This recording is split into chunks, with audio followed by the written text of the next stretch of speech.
Hey guys, welcome back to the Hear Me Roar pod. I am Toby and my co-host is none other than the Kate Save, which you might know her from Shark Tank. She's also founder of BeFit Foods and picked up Telstra's Business of the Year award too.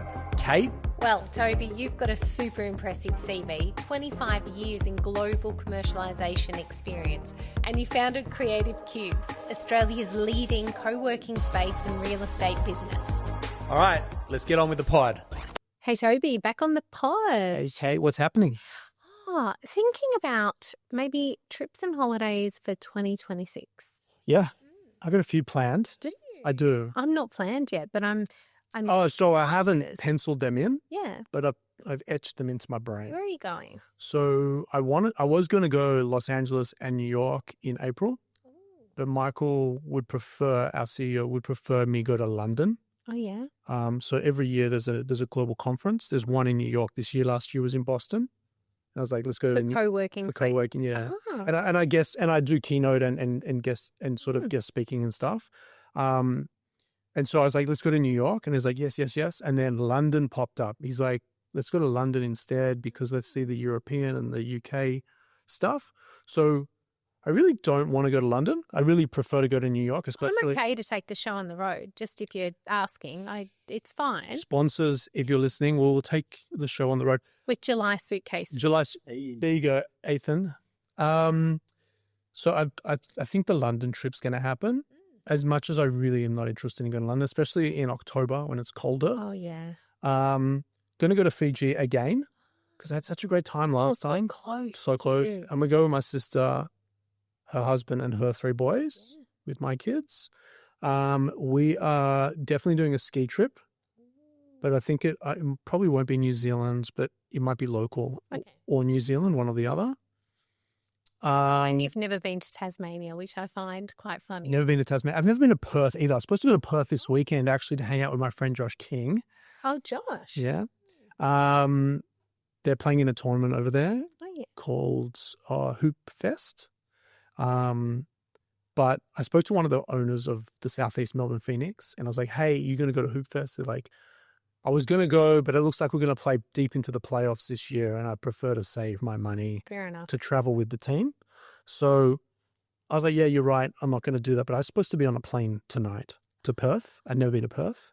And in February, the Melbourne Victory are taking the group to Tassie. Yeah. So I might go there. Last year, I went an amazing trip with them to the Barossa Valley. It was so good. Yeah. And for anyone who's listening that's looking for a business networking group, they're just great people. Amazing. Yep. Awesome organisation. Yeah. And Marco and the guy Toby, actually. Yeah. Toby. Our next guest knows Toby as well, I believe. Really? So, yeah, I think so. Who's the next guest? So we've got Nikki Whelan. Nancy Whelan. Yeah, she's travelling at the moment back in Australia. Oh. Yeah. Last time I saw her, she was in East Melbourne and spending quite a bit of time in Los Angeles, Yes. which is where my kids were born. I love LA. You know, people ask me, like, where'd you grow up? And I grew up in Bondi, which is not having a great time at the moment. But I grew up in Bondi. But my knee-jerk reaction is I actually grew up in Los Angeles. Well, I'm sure you guys will know lots of the same people, so let's bring her on. All right. Well, first, let's hear from Rise. Guys, I want to introduce you to Rise, a business cohort like no other. So what is the Rise Network?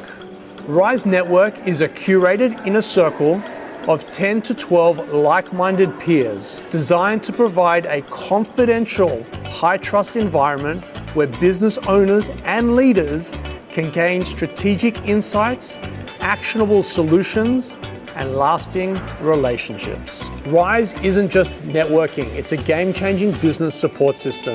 It has strategic problem solving built in, expert facilitation, actionable insights, long-term impact and authentic relationships, and it's based exclusively around high-trust cohorts. For your membership, you gain full access to Creative Cubes. That means you can drop in when you're on the run to use the meeting rooms, breakout spaces, or even just dock in for the day. We wanted to serve the underserved, the people that do need the help, do need the support, don't necessarily have the funds to be able to do it, and don't necessarily fit into one of these other organizations. And so that's where Rise kind of came from. So there you have it, guys. Go to werise.au, and I hope to see you at one of our cohorts soon. Your mic is now Guys, look how organic you did that. It's very impressive. Having inside jokes about. It's really organic. Okay. Yeah. No, I mean, this is the pod. We're now like, I reckon we're close to 50 episodes. Yeah. You know, there's a... We are on. Hold on. I mean, that was pretty good. We're on. Yeah, no, we're on. Yeah, you're good to go. We're 50, I think we're around 50 episodes in, and there's an interesting stat, Nikki, that most podcasters don't actually make it past 10. Really? Yeah. So Kate and I filmed all 10 on one day when we first kicked off about a year ago. Yeah. Just to get past. And then the second sitting was episodes 10 or 11 to 20.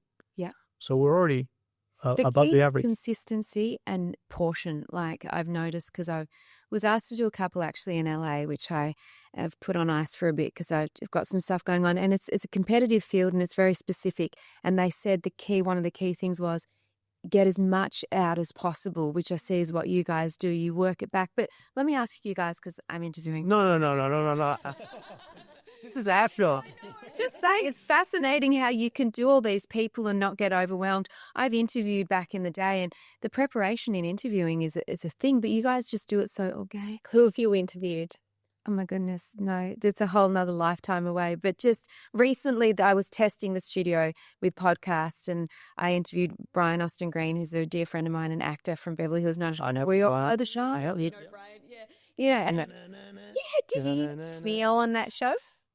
Melrose Place, the outdated one, which was so weird because you know how we grew up with Melrose as well. Do you remember the theme song to that? I don't. Didn't But I remember it was an apartment complex with a pool in the middle. But by the way, how many, because we both have lived in LA, how many apartments look like that? Most of them.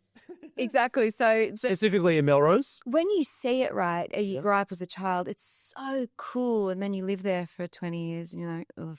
But Oh, Nikki, don't do that to me. I love LA. I love the original Beverly Hills 90210. And whenever I work with Brian, we just did a tour together down here actually. I always ask him questions about it. Yeah. It's so firstly, welcome to the show. Thank you. This is our show. We interview you. Okay. While you're talking, I've got I love LA. Yeah. I love LA. I know you've seen a different side to LA to me. Yeah. I love the branding, the marketing, the user experience. I lived in Brentwood, but spent all my time in Santa Monica, which is Silicon Beach, which is a smaller cohort of businesses. Although we had bigger businesses there to Silicon Valley, they called it Silicon Beach. So in my co-working space was Snapchat, and Uber was founded in my co-working space in LA, on 6th in Arizona and Santa Monica. Is that the place where people go rollerblading along? Yeah, so that's the Venice Beach to Santa Monica. It is the most cultural place, but it stinks like crazy of either urine or weed, like one or the other, depending on where you're at on the path. Yeah. But I've run from Venice all the way to Malibu. Have you really? That's a great strip. But how long did it take you? A long time. Yeah. My CEO, Michael Benson, is actually a marathon runner. So when we flew to LA to commute to Boston, we spent 5 days in LA working around from Hollywood all the way to Santa Monica. Yeah. All the different co-working spaces and touring and different experiences. And he was like, let's go to Venice and run. He was training for the marathon. Yeah. And so, we did that up and back. Yeah. And then Ubered home. But man, I love LA. Great strip to run. That's sadly a bit damaged now from the fires last year. A major portion of it's just gone. It's this joy to drive through there. And I drove through one night back from Malibu, back through Palisades, taking Sunset Boulevard, which takes you off the water, but into the neighborhood. And I felt like I was on a movie set in the worst possible way. Totally. And no one takes that route. And I see why. It's not, unless you see it and feel it, even the energy's gone there. It's devastating. Really? I mean, it's really sad. Listen, the whole world's in bad shape right now. Yeah. But when you get a taste of a portion of some disaster area, stays with you for a second. It was a weird drive home. So Sunset, I lived in Kenta Canyon in Brentwood. Yeah. Kenta Canyon actually intersected with Sunset I know. Yes. and then went on It's in a nice area. Yeah. Very nice area. Yeah, and actually would love to try buy the house that we lived in, that I rented for a long time. My girls grew up there in that house, and we always talk about the blue house. But it intersected with where the infamous O.J. Simpson and Nicole Simpson situation ended, or started, or finished, or however you want to play it. So like that Bundy Drive was the street. So my Kenta Canyon became Bundy Drive, and then the end of Bundy Drive was end of Bundy Drive and Goshen Avenue was where Nicole Simpson's life ended. And so Los Angeles, though, is one giant movie set, because I can tell you every place you go to has featured somewhere in some film or some TV show or some reality show.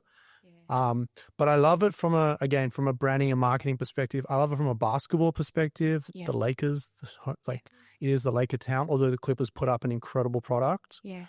We didn't have any football when I was there. I know you've got some history with football, but we didn't have any. We got the Rams and the Chargers there now, Yeah. but we didn't have them when I was there. Yeah. So I was like Dodgers, Lakers, Clippers, Bruins, and Trojans.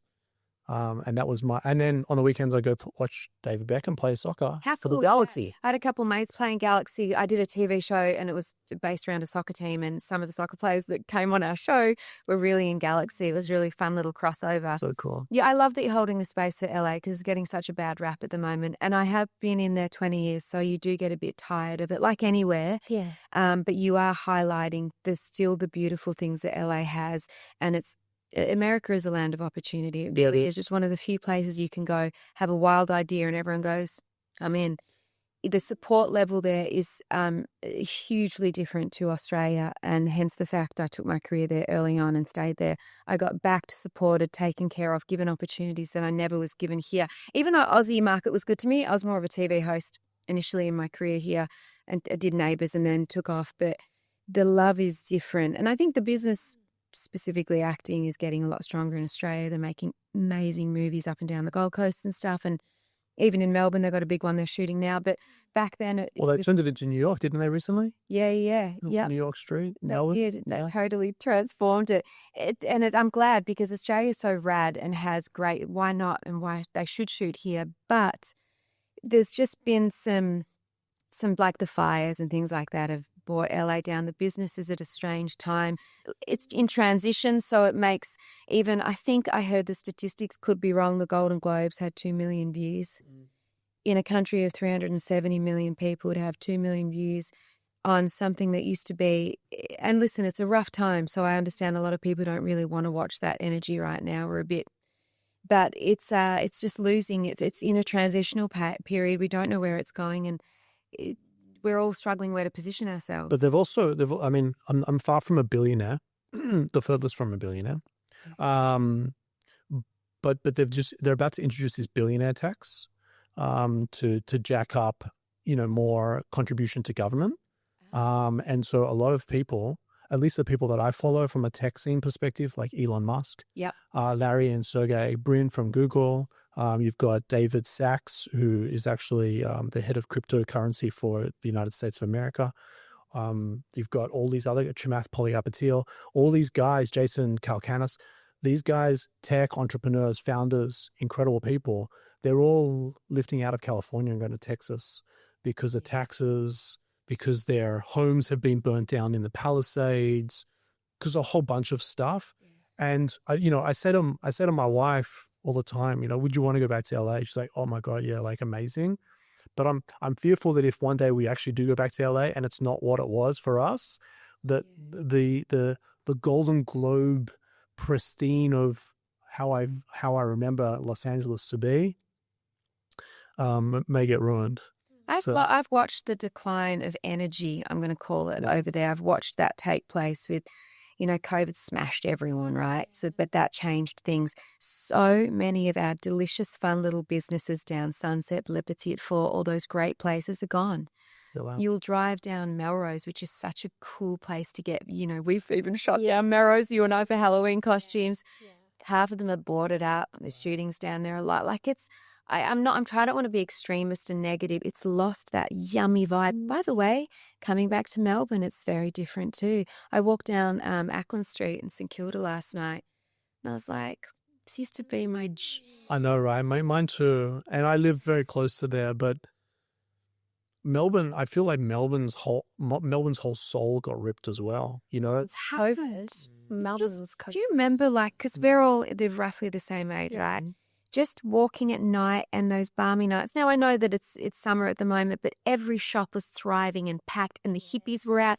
Everyone was out. The markets on a Thursday night were up the street. Luna Park was thriving. Yes. The people were walking, coming up from the beach.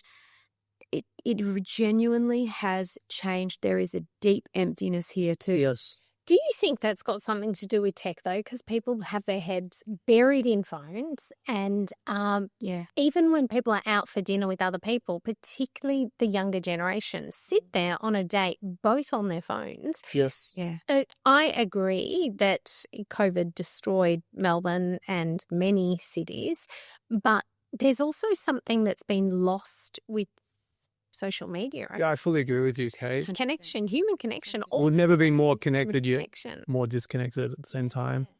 So yeah, I do question this all the time with Sim, and say, like when we first started our first business, the check would be in the mail. Yeah. You get it in 7 days. Now you can pay ID me, and it's instant. Do you remember your first checks? I remember gathering them all up, the little ones, everything. And they would always amount enough for me to be able to buy my first property when I was 21. Yeah.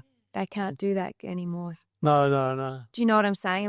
When I was 20, I could do 4 or 5 little jobs in a week. I'd save some, and I was able to get a deposit on an apartment in South Yarra.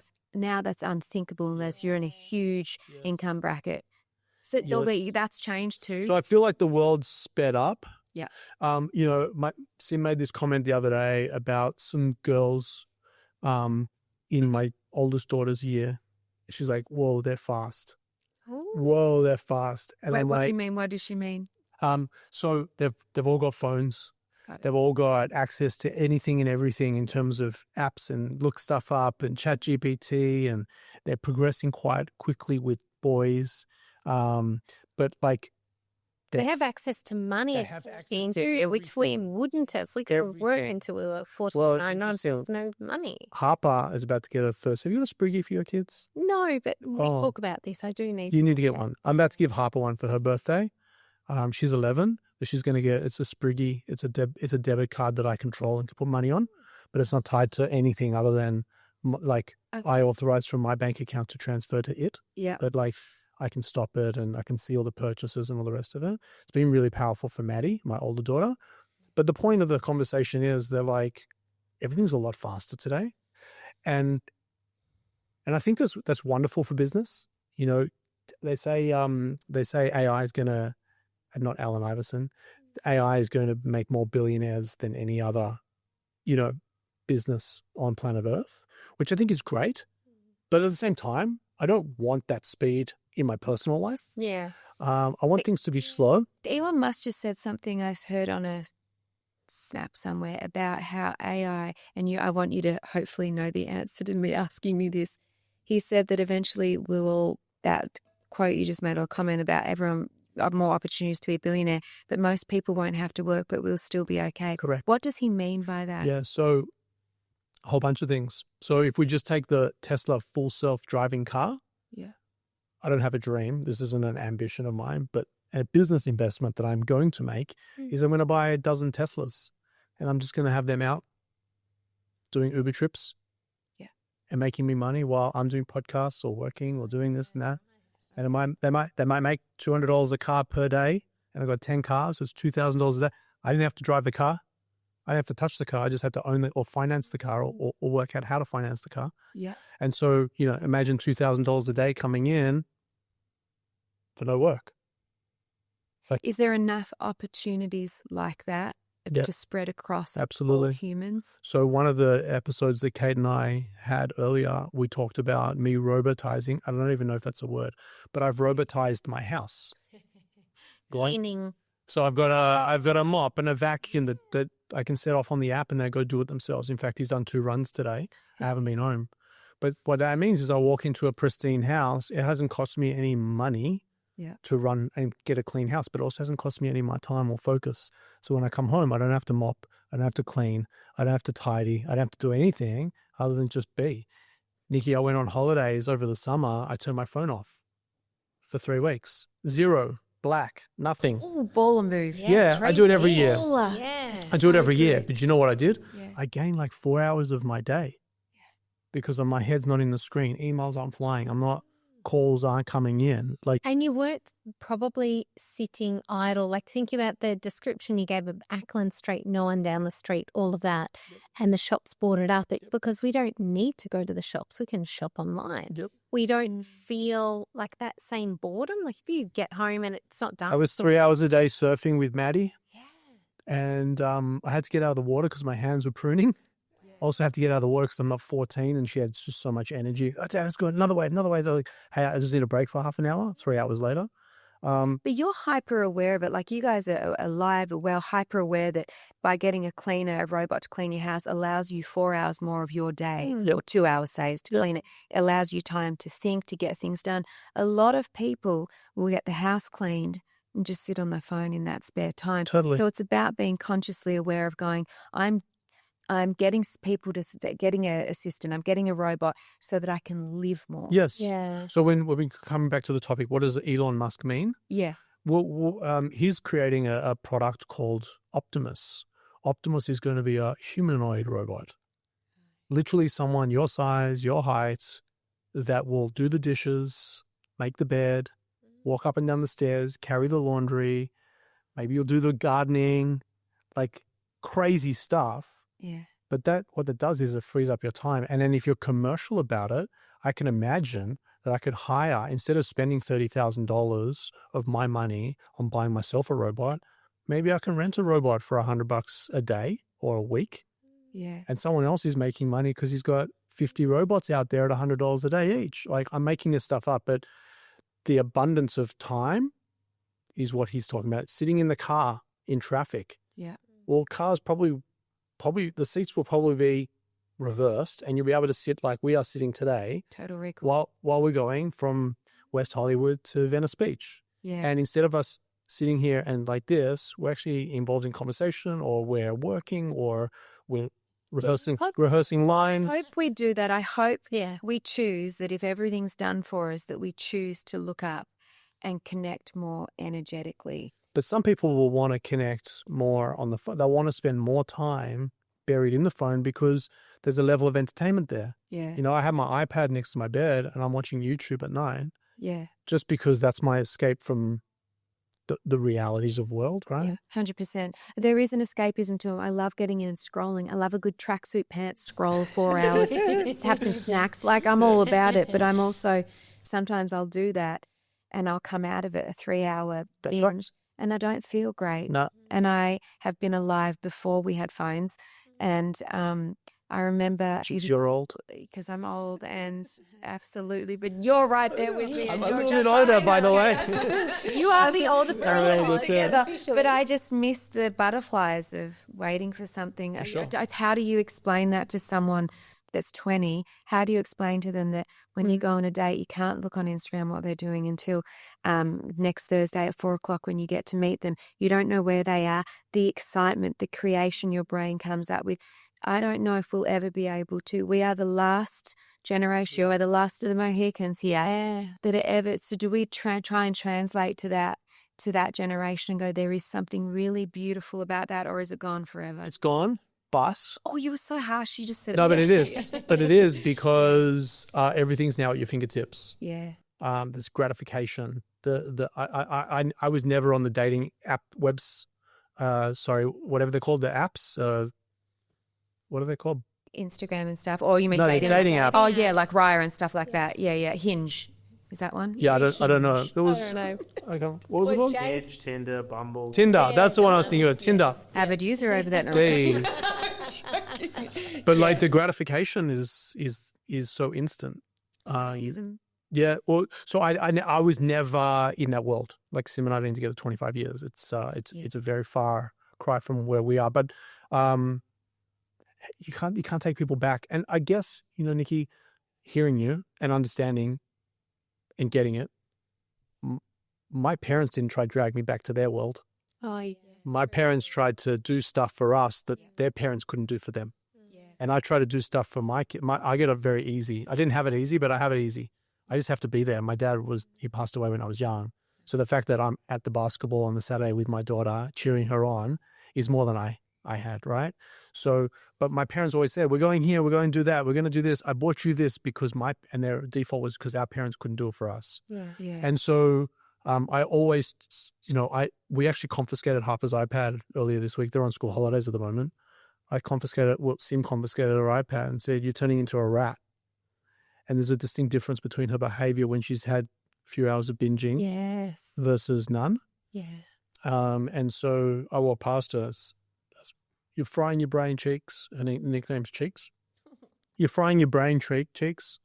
Get off the iPad. Yeah, I will. You're frying your brain. They can't get off it, can they? I can't get off it. It's, yeah. I can't get off it. It's terrible. If Yeah. I've got a couple of days free or I'm filming a movie in the middle of nowhere and I got 2 days off, I'm not walking around that town, especially I just shot in Stillwater in Oklahoma. Where was that? And it was freezing cold and I had days off. I'm like, I'm not going anywhere. So I could spend a full day on my phone. I could get work done. Sure, I can do stuff. But when I come out of the phone, I don't feel good. Yep. Yeah. And that is everyone, yet we keep going back, don't we? So No one walks away from their phone going, that is recharge. yeah, so I mean, Yes. Yeah. so circumstantially, I can't do it, Yeah. right? We're running ads on all these platforms.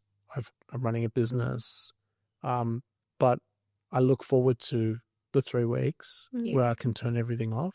This stuff doesn't mean anything to me. Like the phone is actually a necessary evil for me. But I feel like you're on the side of it with the tech stuff that you do. You're on the side of it where you use it properly. You're making money off it. You know the technology. You're building business of it. I'm looking at shit. I'm looking at absolute. But sometimes, with our skater hero, skater with her nutrition, like last night I had an apple pie and some ice cream, and I know that's not healthy, but I'm not going to do it for 3 meals a day. No. I might do it once a week or maybe once every other week. Yeah. So sometimes it's good to have some of that junk in the system. Yeah. Yeah. But if you're consuming too much of it all over every day, Yeah. it absolutely is unhealthy. I find that my eyes hurt. Same. It hurts my eyes. Blurry vision over a long period of time. But zaps our energy, which I keep using that damn word because I'm trying to It think of something. definitely is the energy sucker. Our deliciousness that makes us so human. If, hey, this is where we're headed and I've got phones, laptops, iPads, I travel, but when you're acting and you're in a scene with someone for 3 or 4 hours, the phone is in your trailer. It's a really lovely, it's why it's half the job is addictive because you're having an actual human connection on us. You don't have a lot in real life anymore. You don't, especially me. I roll solo around the world like a gypsy. So when I'm in a scene and performing with people, I get to have that magic come alive, especially with great actors.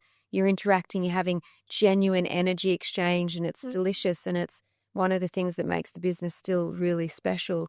And then you go back to the trailer and you pick up the phone, but having that break is so crucial. Maybe that's why we actually love movies and watching shows, because we're watching humans interacting. Like there's something I love about that, isn't sport. Yeah. And I really enjoy literally not looking at the phone. I hate that I have to. In fact, like what I've been doing, and this might be helpful or might hurt. I don't look at the phone until I've gotten up, put the clothes in the washing, fed the dogs, and gone into my gym and trained. I don't turn my phone on until after all that's done. Clever. On days where I am not rudely awoken, but have to get up or I'm behind schedule, very rare, but I turn the phone on before I get out of bed. My brain is completely My brain is completely fried before I get up. They talk about studies about that, though. That's a whole study thing, that if you're absorbing that in when your brain's just waking up, it's in that soft, squishy mode where it's all gentle and you're like, "Brr, this is on fire. Brr, I got a day." It's like, I got the hellest email. Even the morning I woke up, the hellest email before I even sat up in bed. And the whole day I was tripping over and spilling. You know, and it just fumbles the energy. The whole day was revolved because my setting came from a really bad email that affected me. And I'm glad it affected me. I've still got some feelings, but not in that first So you know what? 5 minutes. I follow this amazing artist on Instagram. Yeah. Her name's Danielle, and she shares her story openly. In fact, I might have her on the pod next time. I'll reach out to her, see if she wants to come on. She talks about, like, you know, in her teens and as she got a little bit older, drugs and abuse of this and abuse of that, and she's had trouble and she's had this and that. And I commented the other day on her thing. I was like, you had a rough patch. You haven't got a rough life, you know, and you might go through situations, and fuck me, like, I've been through one of the toughest situations. This dickhead, I told you we wouldn't talk politics. Sorry. Okay. This dickhead premier that we had here said, if you go to the office, you're going to die. I make money by people coming to the office. And he said if you drink alcohol, that's okay. Yeah. Because we're going to shut down. I mean, you can go to a brothel, though. Brothels are all right, and bottle shops, no gyms and no office. Yeah. Anyway, you can imagine the rough patch that was. Mm. And so in hindsight, you know, we're on the rise, thank God, but life's tough at times. But so long as you don't say you got a tough life, everyone goes through a tough patch. Yeah. You know, you get involved in all sorts of stuff that you should or shouldn't have gotten involved in, and didn't, or you got involved with the optimism that everything's going to be okay, but it didn't work out the way you wanted. Yeah. It's just a rough patch, man. What is that like? Like your life?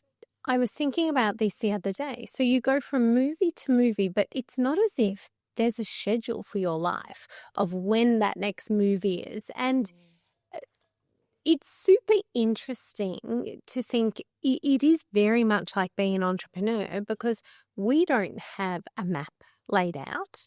And the same as acting, you don't know what's happening next year or the year after. You know you'll be booked, but you don't have the date, the time. And, you know, there's so many factors there. What is it like, Lily, as an actor? There's airspace of where if you're an A-list actor, you've got the next 3 to 4, 5 years tapped out with movies. You know where your schedule's at because you're in high demand. Okay. For the rest of us, we're like, where am I next week? Yeah. Doing it so long, I've learnt to understand it and navigate it a little bit better. But I still wake up sometimes and go, especially when I've just wrapped a movie and I don't know what's coming next. There's this sense of where the floor has fallen out beneath me, and I call my mum. I'm like, I don't know what I'm doing next. I don't know. I still get it, but now it's not as, I don't fall as deep. I sort of stabilize myself. I actually utilize that time to vacuum my home, do really normal stuff, which I love and really enjoy. I love coming home. You know, the stuff we do, go to the circus, we go to the trapeze, I learn new activities. Well, let's say hire a boat and go down the Yarra. I saw you guys. We are activity driven, our circular group. So we don't just like meet up and sit somewhere. I'm a non-drinker. You're a non-drinker? Like, I already, yeah, never done. Never, it's not part of my thing. I've never been down the drug path. So I'm not I'd wrapped work, I'm going to go get wasted. I'm like, I wrap work, the light's out for another 3 hours. Should we go and do an activity? Training myself to become like that. And it's always been in my spirit anyway, same as Skater, who's even better at it, has been a huge stabilizer for me. So in the downtime, I really go, I don't know when I'm going to work again, but I'm going to go on an adventure. And I'm going to, even if I don't have a lot of money, I'll figure it out. Go to Paris, random, Spain. Last year, I found myself in Spain for so long. I just kept going, okay, we're going to start another week, meeting new people. It felt like I was 20 again. And if you can just always just trust a higher power, whatever that looks like.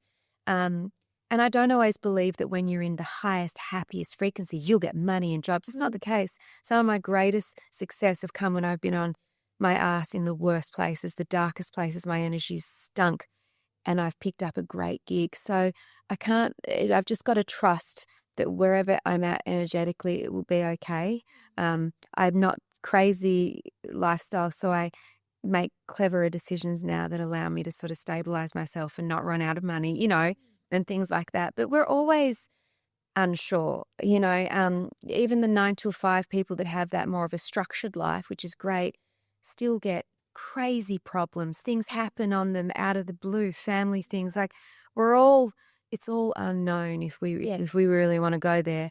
But yeah, I just have to continue I keep a little, you know, like a little bit more of a childlike mind. I'm not your average woman in her 40s. Like, I'm goofy as hell. I'll do weird shit that I don't have children. I don't have a husband anymore. Like, I chose this lifestyle and it's fantastic, but it's weird and unstable, and I have to own it. And so, without stating the obvious, what's next? Like, you don't know? As we speak, no. I actually do have a couple of films I know that are coming up in the next couple of months. Great. And that feels lovely. Not too far ahead. I know that a lot of this year will be spent in Europe, but that's by choice. I love LA, but I'm going to just choose to live in some different parts of the world this year. Yeah, amazing. And I know that the next 5 weeks will be in Australia. And that feels really, really nice. Just it's summertime. There's still a bit of a vibe here. We've got some things to get up to. And so it's one day at a time. And I must say, whenever Nikki comes back to Australia, there's a little group of us that get together and all we do is activities and fun. And we all pretty much don't drink. Even the ones that do drink are 1 or 2 drinks. So we're looking for things to do for fun. We're not sitting. It's awesome. Just, you know. Yeah. I'd love to. Aussie culture is a big drinking culture. So you come home and the bars are packed, same as UK, you know, it's a thing. And I love that. I love, even as a non-drinker, non-huge partier, I still love walking through that energy. And I look at those people having a great time. And even last night down Ackland, everyone's drinking and laughing. And I'm like, yeah, it's not me, but I love being able to walk through it. Totally. It's a escapism. It's an uplift as well in terms of energy, right? Yeah. I get it, because I don't either. In fact, the first time I had a drink of alcohol in my entire life was at my Bucks party. Oh, wow. Wow. But the non-drinking thing's a huge thing, right? Yeah. Do you think is that choice? Do you love that? Like, is that? I don't understand it personally. Yeah. I really love getting up early and maximizing my time and my days. Yeah. And not having to like struggle physically, like hungover or not feeling 100%. Yeah. I'm also on a mission, and it sort of doesn't align with what I'm trying to achieve for myself. And people make jokes like some of my good friends, oh mate, you're a light drinker, you're an easy drunk. Like, yeah, mate, cost me like $6 to get absolutely paralytic. Yeah. Cost you what, several hundred? Like, it costs us more actually, because it takes out 3 or 4 days afterwards when you get that drunk. And that's another positive about LA. Not as many people drink there. Yeah. So it's a really warm welcome when you're at a table. Most of the table won't drink. So you actually said something before, and some of the best restaurants, Katsuya, Sugarfish. I love Chipotle as well, but like some of those places are really, really like, when I go into LA, I like quickly hop to all of them and try and consume all the food again. Yeah. You said something before around this uplifting culture in Los Angeles, or at least in the United States. My experience there was never one American that didn't like it, that didn't love an Aussie. And every American wanted to have an Aussie mate. Yes. And so that helps me achieve what I want to do without actually social climbing. Yes. Or career. I would go into an opportunity to sell like a retail outlet, and they would just buy it because they liked me and they thought I was fun and got a weird accent. Yeah. The product was pretty good as well, and it's sold off the shelf for them. So that was all great. But I've never met an American that doesn't love an Aussie, and that really, really helps me. I think in the acting scene, I have no idea about the acting scene. I'm just talking about general US. And so that helped me like really elevate.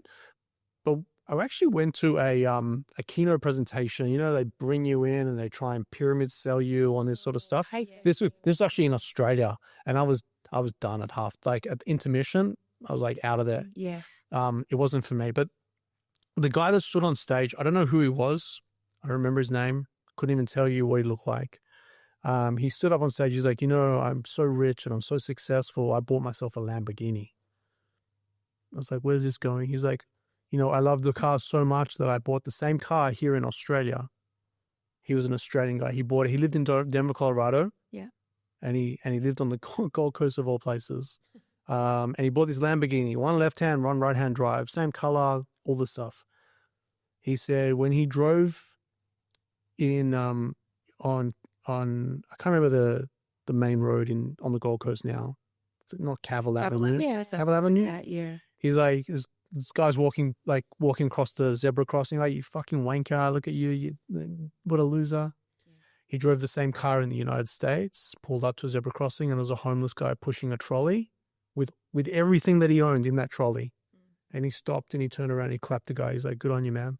And People were stopping to be getting photos with the Lamborghini on Sunset Boulevard going, "This is the best car." Everybody's like, ah. Yeah, but it's actually the tall poppy here is actually quite problematic. And for a homeless guy, and there's the only thing that resonated with me, and I've held it close for the story forever. And when I went to America, it was amazing. And Josh King, who we've had on the pod, who's the head of the Southeast Melbourne Phoenix, he's the head coach. When he came to Australia, I was like, "You're mine now. You guys treated me so well in America. I want to pay you back. So how can I help you and your family with whatever it is you need?" And most of our conversations these days, like, another great win, well done.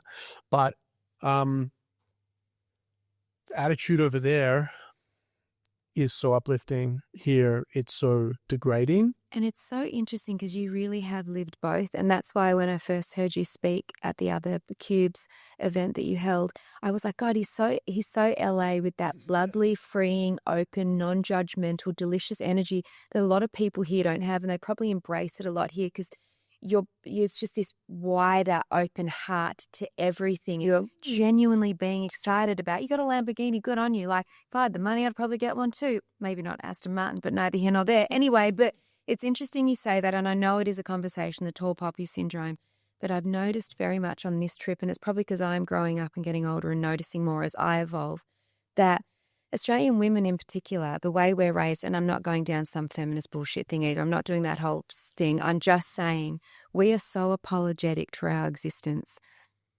And American women are not so much. And I'd love to bring more of the American that, like, we all have our pros and cons, but Australian women apologize 10, 15, 20 times a day for no reason.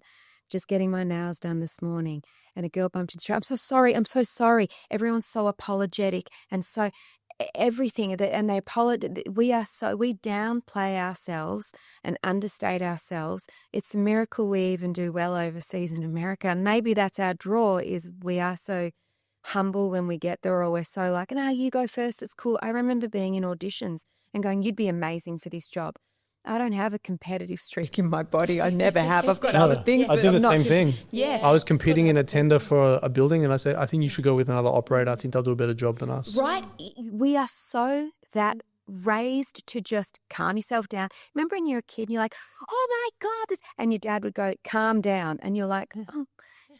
Americans go, "Look at him, yes." And I know there's this sort of cringe, uncomfortable embracing of the overreacting and the bigness of it all. But now that we, as two Aussies that have spent time in America, you had a family over there, I've been rolling solo as an actress, I come back and I notice it so much more. And I wish we would give Australia a bit more of just open our hearts a bit more with it. Well, but it starts with us, right? So we can't rely on other people to come and make that happen.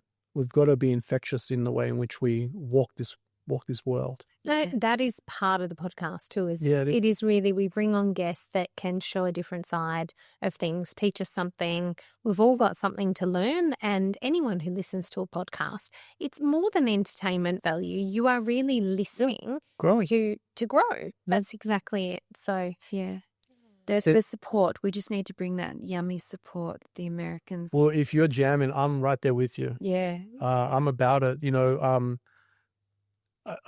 want to see everyone win. I want to see everyone in this world have their own level of success. Yeah. You don't have to be a billionaire. You don't have to drive a Ferrari or whatever it is. I just want you to be happy. I want you to, I've seen a lot of people in the US that is like, "I am enough." I've got a friend that's got a tattoo that says, I am that guy. When they don't believe that they're that person. Yes. But it's just, let's go, man. Like, we're not here for a long time. Yeah. Well, we know that as we get older, right? We know that when you do enough work on yourself, you've lived long enough, you've been through enough. If you do it well, as in you really embrace it and hear what's going on, your body starts to learn and really understand value and grounding and authenticity and what's really important. But you can still enjoy and thrive and be happy for people with success. We all know that having a Lamborghini in a mansion is not the answer, but let me tell you, it certainly feels nice too. Yes, it does. It just does. You know, Just say it. but, Like, but, just- but yeah, you know what's yeah. interesting? I live in Brighton. I don't see a lot of people with smiles on their faces in that neighborhood. Yeah. And when I go to Sorrento and Portsea, sort of the same. No one's really happy.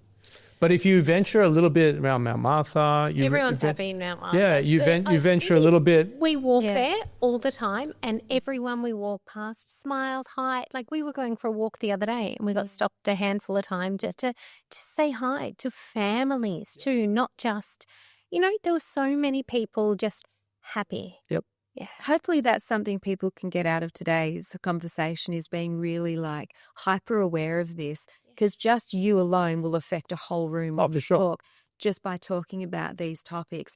And it hopefully has a good lasting effect So we've got you here for another 5 weeks. for another 5 weeks. I look forward to seeing what you're up to next. We follow each other on the gram. Yeah.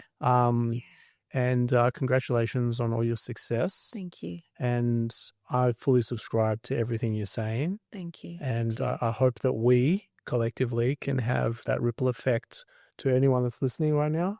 Yeah. And Kate and I will be back after the break, thanks to the guys at Luna.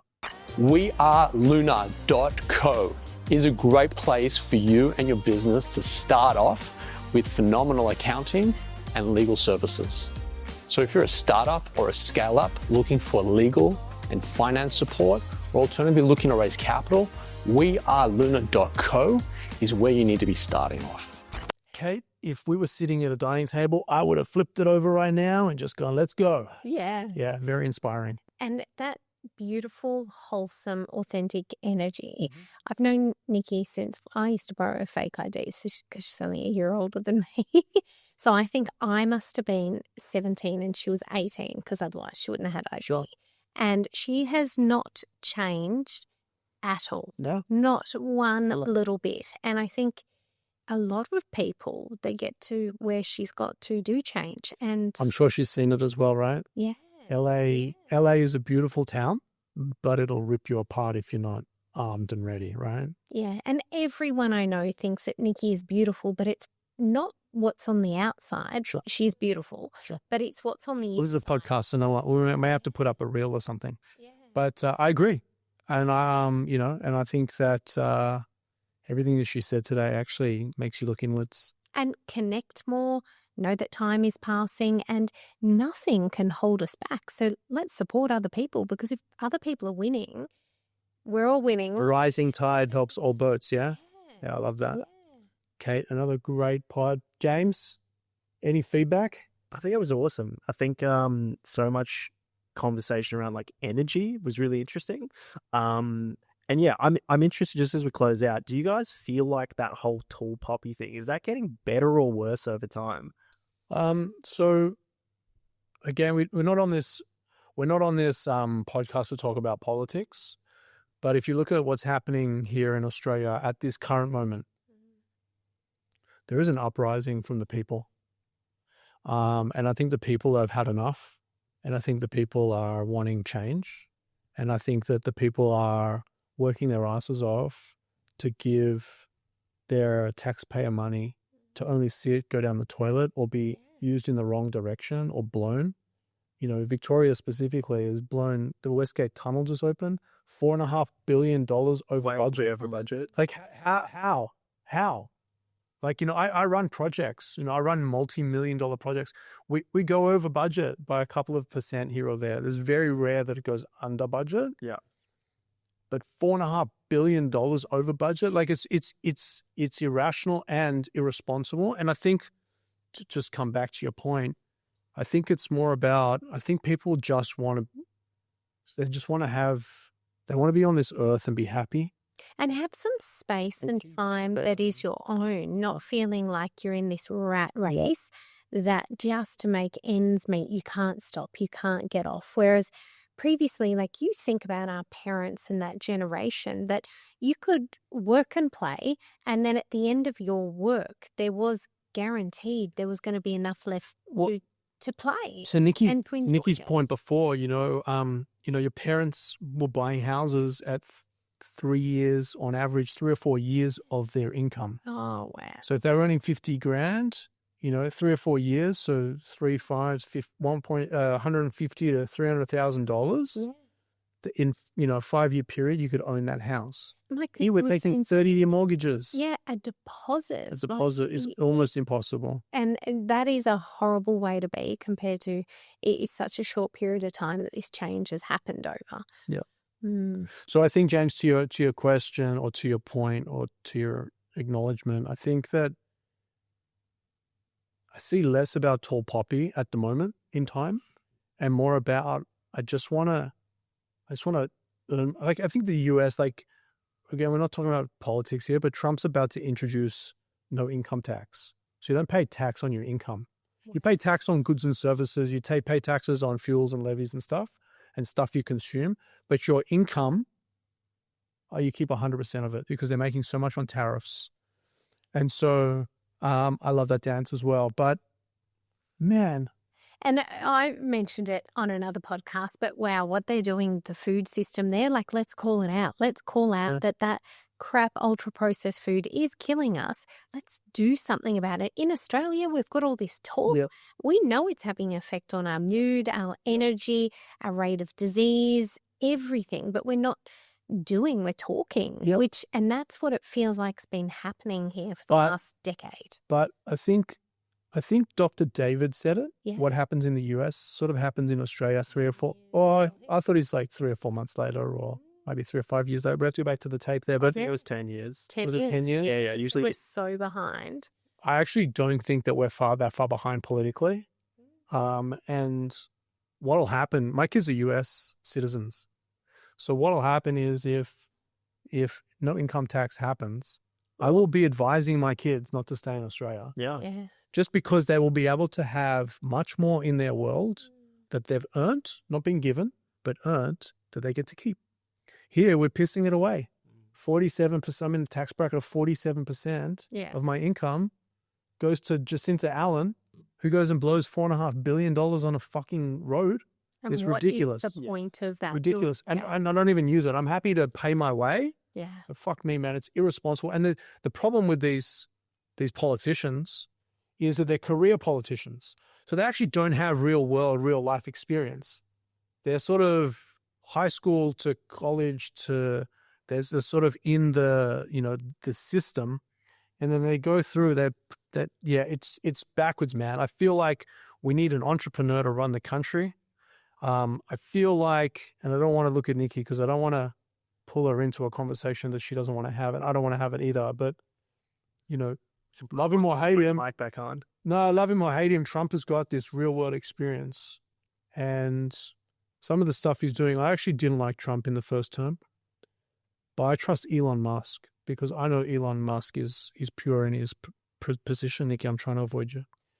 And if Elon trusts him, then I feel compelled to trust him. And I feel like who we've got right now, my community was affected. Yeah. In December. Yep. My sister's friends were shot. In America, that's an everyday thing. Here in Australia, that's abnormal. Yeah. My cousin's partner's sister, husband was a rabbi that got killed. Yeah. And I hold Anthony Albanese, Penny Wong, and Tony Burke, which is known as Tony Burker, 100% responsible for what happened. And I'm pissed off. But actually what I'm seeing right now is everyone else is also pissed off, and I'm not a lone wolf, and I'm not that solo entrepreneur. Everyone else is feeling the same way, and I feel like good people win in the end. Yeah. It's not our moment yet, but in the end, everything's going to be okay.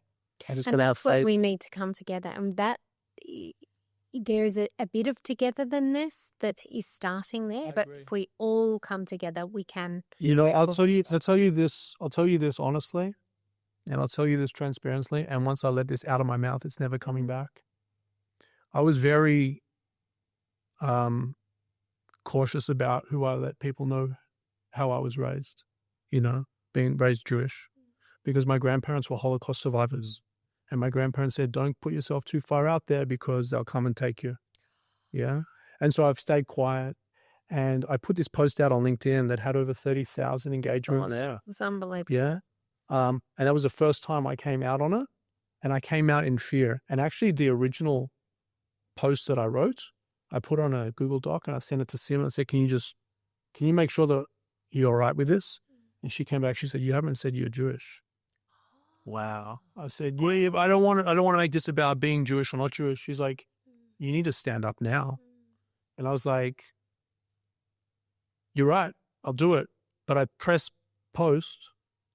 And after I pressed post, someone else came to me and said, thank God you stood up, because I was scared that if I told people that I was Jewish, that they wouldn't do business with me anymore. And so you're talking about togetherness, the amount of people that have reached me after that incident in Bondi, which is in my home, by the way, that patch of grass, I have photos of before I could walk on that bridge with my grandparents holding me. Yeah. That's my fucking patch. Yeah. That's where I was born and raised. Not a blade to the left or to the right fucking there. And the amount of people that came out that are not Jewish, that didn't know I was Jewish, and were like, hey man, we're with you. And I'm like, are you serious? I was like scared that you'd be against me. For what, by the way, done nothing wrong. And my people have never done anything wrong, but the propaganda that's out there makes it feel like we have done something wrong, but we haven't. The togetherness has been amazing, and the uprising, not vindictively, but in strength and power, has been phenomenal. And I think part of the separating us was COVID. You don't get vaccinated, you don't work, you're kicked out of this. It destroyed That's one aspect of it. businesses, families. Absolutely. Like there was a definite separation. And the way that politics is makes us separate, makes us vote against, makes us hate. You could lose friends. I didn't want to look at Nikki while I was talking about it, but you can lose friends from talking politics. Yeah. You can lose friends by talking money. Yeah. And you can lose friends by talking Religion. religion. Yeah. I think you're right though, that is incident in Bondi is just terrible. And it's insane to think that's the kind of thing that's happening on Australian soil, because we don't have guns, we don't have mass shootings, we've been safe for such a long time. But I think the really beautiful thing was all the support that came out of it. I felt like, gosh, there are good people out there and they're coming together. James, you work out of Balaclava. Yeah. That is a very Jewish neighborhood. Yes. I don't know if you've noticed, but there's a company upstairs on level 4 called Trek. Yep. Religious Jews run and own that business. Have you seen who else works in that business? There's 3 or 4 ladies that have burqas on. Yes. Yeah. Muslim women Amazing. that are working in that business. And that is what Australia is about. There's no issues between the Jews and the Muslims. Yeah. There's a problem with Jews and radicals. And actually what happened on Australian soil is those radicals actually fucked with Australians. Yeah. 100%. Yeah, not just Jews. That's Yeah. Unfortunately, 15 of us took the bullet, right? But this is a problem in Australia. This isn't a Jewish problem, although we were the target. And this guy, Anthony Albanese, he enabled all of this. Whether anyone wants to admit it or not, he enabled it. He's trying to run a hate law program right now where if I say the wrong thing, anyone says the wrong thing, they could be thrown in jail. But he won't talk about his, extremists. That's not in the laws right now. And now the opposition's come out. Even the Greens, who are just fucking scum, they've come out and said, we are not signing up to this thing. And Josh Frydenberg, I fucking love Josh Frydenberg. Yeah. He's got the weight of the world on his shoulders. He unfortunately went into politics, which is why half the country hates him and half the country loves him. Alan Iverson said, I think I said this on another pod of ours, Yeah. 1 billion people love him and 1 billion people hate him. Yeah. And he's just the same dude. Yeah. Yeah. So, but Josh Frydenberg's got the weight of the world on his shoulders. I would love Josh to come back in. I don't think Australia will ever have a Jewish prime minister, but if Josh Frydenberg was up there, I've already sent a message to him. I said, if you're in, dude, I'm fucking right there with you. Let's clean this shit up together. Yeah. I think as well. I don't want to go on and on about this, but I think it's such an interesting point for Australia as well, because like relative to like the US or the UK, we're a really young country, and I don't think our culture is really well defined. I think part of why we have tall poppy is because we're like, we don't want to be American. We're not American. We're not British, but we haven't really defined what we are. And I think you even put it in your post, like part of what is Australian is multiculturalism. It's all these different people from all these different walks of life. That's being Australian. It is, but we've also now lost our identity. Yeah. But actually what's coming from the ashes is this togetherness. Yes. That, hey, I admire Canatrek for no reason, but like everyone thinks there's a fucking problem. Come to fucking Creative Cubes Balaclava, mate. There's no fucking problems around here. Yeah, for real. And we are all human, and in Australia we have shared values, not that we can list them as well, but it's togetherness. I pray to God that that's the case. You know, Nando's chicken, I don't eat meat, but have had, like we have a Reuben here, a Reuben sandwich that we sell at Timber and Greens. I'm weak for it, even though I'm pescatarian. So they talk about identity crisis.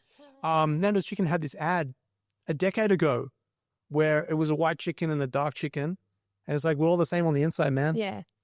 And so, fuck, I don't know, Kate. I hear Nikki say, you know, the world's really upsetting right now and we're in a bad place. But like she said, we need to be the ones to step out and do something, because there's a lot of talk in Australia, so let's take action. Let's be those people. And you are such a good representation of that. Absolutely. You've never been on a podcast where you haven't offered someone any connection that you possibly have, any little sharing, helping. There's not been an episode that I can remember that you haven't tried to lift someone up. And that's incredible.